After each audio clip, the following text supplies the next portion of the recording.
एक मैं और भगवान जी जब गांव-गांव में जा रहे हैं, पंजाब के अंदर अभी भगवान जी ने बताया कि व्यापारियों को डरा रखा है, ना केवल व्यापारियों को, पंजाब के हर आदमी को इन्होंने डरा रखा है।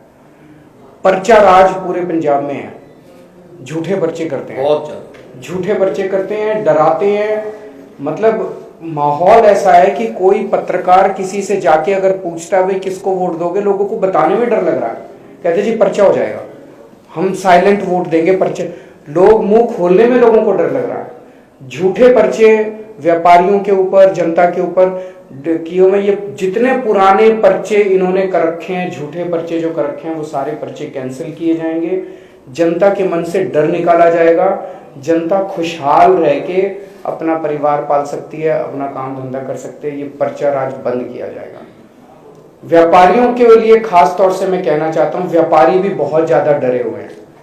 एक डर है इस पर्चा राज का, उनके ऊपर भी बहुत झूठे पर्चे हैं, अनाप शनाप पर्चे हैं, एक्सटॉर्शन है। उनसे इतने पैसे दे दो नहीं तो ये कर देंगे, इतने पैसे दे दो नहीं तो आपके ऊपर ये रेड मार देंगे। गुंडा टैक्स, जो टैक्स, पता नहीं किस किस नाम से पूरे पंजाब के अंदर जो है वो फिरौती ली जाती है। इस सब को बंद किया जाएगा, व्यापारियों के मन से डर निकाला जाएगा। आज व्यापारी बहुत डरा हुआ है, उनसे हम अपील करना चाहते हैं कि चिंता मत करो, बस कितने 20 दिन रह गए, और हाँ सर 20 दिन, आज 16 हो गई, 20 दिन और 22 दिन और रह गए।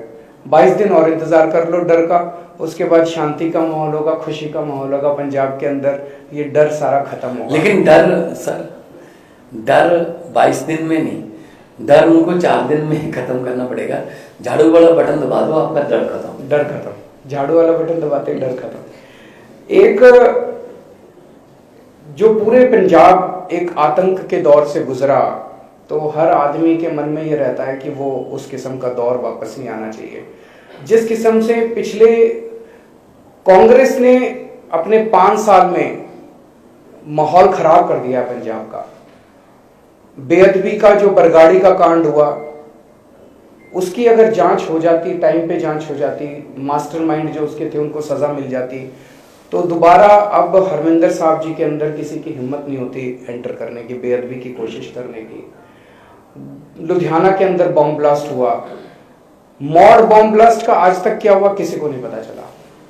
तो कांग्रेस ऐसे लगता है जैसे जो भी मास्टरमाइंड हैं इन सारी घटनाओं के, ऐसे लगता है जैसे कहीं ना कहीं कांग्रेस मिली हुई है, या कांग्रेस ने 5 साल हो गए, कांग्रेस ने जांच क्यों नहीं कराई। इस सर कल राहुल गांधी का जो बयान था वो बहुत ही खतरनाक था, बिल्कुल बीजेपी वाला बयान था कि अगर पंजाब में कांग्रेस की सरकार ना बनी तो पंजाब में दोबारा आग लग जाएगी। बट दैट मीन्स, इस तरह के खतरनाक बयान ये लोग दे रहे हैं।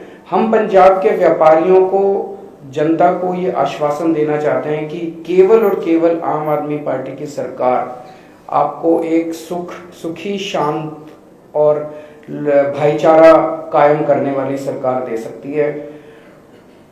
व्यापारियों को अब किसी भी अफसर से और किसी भी नेता से डरने की जरूरत नहीं होगी। कोई अफसर आपको नहीं डरा सकता, कोई नेता आपको नहीं डरा सकता। पहले दिल्ली में भी माहौल था कि अफसर जाते थे, हफ्ता लेके आते थे, महीना लेके आते थे, पैसा ऊपर तक पहुंचता था। दिल्ली में ये बिल्कुल बंद कर दिया। मेरी पंजाब के व्यापारियों से अपील है कि दिल्ली के व्यापारियों को फोन करके देखो। दिल्ली और पंजाब के बीच में व्यापारियों का बड़ा आना जाना रहता है आपस में, बहुत ज्यादा व्यापार है दिल्ली और पंजाब के बीच में, आपस में सब लोग जानते हैं।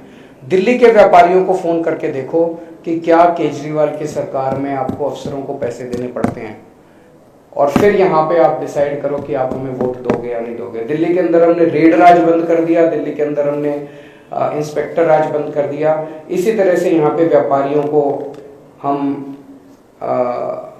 अच्छा माहौल देंगे, ईमानदारी से वो काम कर पाएंगे। सभी आड़तियों से और सभी व्यापारियों से मेरी अपील है। अभी तक कहा जाता था कि पंजाब का व्यापारी वर्ग कांग्रेस का वोट बैंक है। मैं सभी व्यापारियों से अपील करना चाहता हूं कि एक मौका आम आदमी पार्टी को देके देखो। पहले दिल्ली में कहा जाता था कि सारा व्यापारी वर्ग दिल्ली का बीजेपी का वोट बैंक है। आज 5 साल के 7 साल के बाद दिल्ली का सारा व्यापारी आम आदमी पार्टी का वोट बैंक हो गया। हमने उनका दिल जीता है। सारे व्यापारी दिल्ली के आज आम आदमी पार्टी को देते हैं, आम आदमी पार्टी के वोट बैंक है। पंजाब में कहा जाता है कि व्यापारी कांग्रेस का वोट बैंक है। मैं सारे व्यापारियों को कहना चाहता हूं, हाथ जोड़ के अपील करना चाहता हूं, एक मौका दे के देखो आप, हम आपका दिल जीत लेंगे। 5 साल में आपकी सारी समस्याओं का समाधान करेंगे। मसले बहुत हैं, केवल इंस्पेक्टर राज और रेडर मसले बहुत हैं व्यापारियों के। आपके सारे मसले भगवंत मान जी पर्सनली आपके साथ बैठेंगे और सारे मसले आपके हल करेंगे।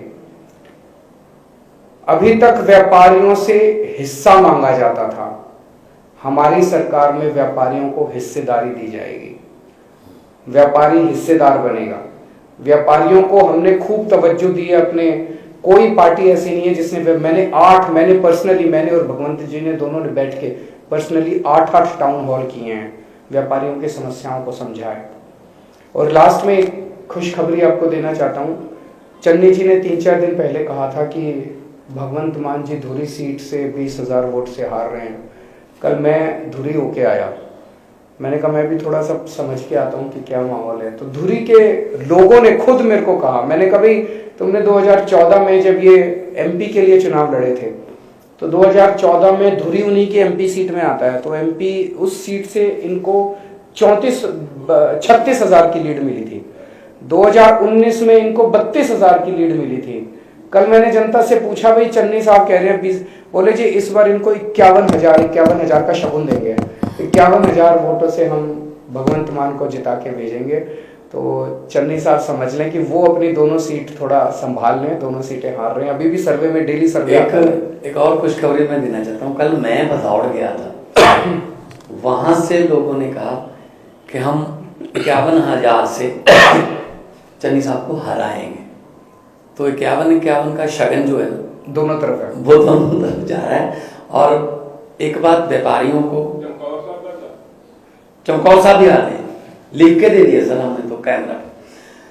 कल मैं ये व्यापारियों को बात कहना चाहता हूं, जैसे सीएम साहब ने कहा, अगर कोई हमारा एमएलए या मंत्री किसी व्यापारी को फोन करेगा, इस फैक्ट्री में मेरा इतना हिस्सा दे दो, इस यूनिट का ये सामान मेरे से खरीद लो, या मेरी कंपनी से या मेरे दोस्त के साथ आप ये कर लो, तो हम व्यापारी के साथ तो बाद में बात करेंगे। पहले कार्रवाई उस एमएलए या उस मंत्री पर होगी।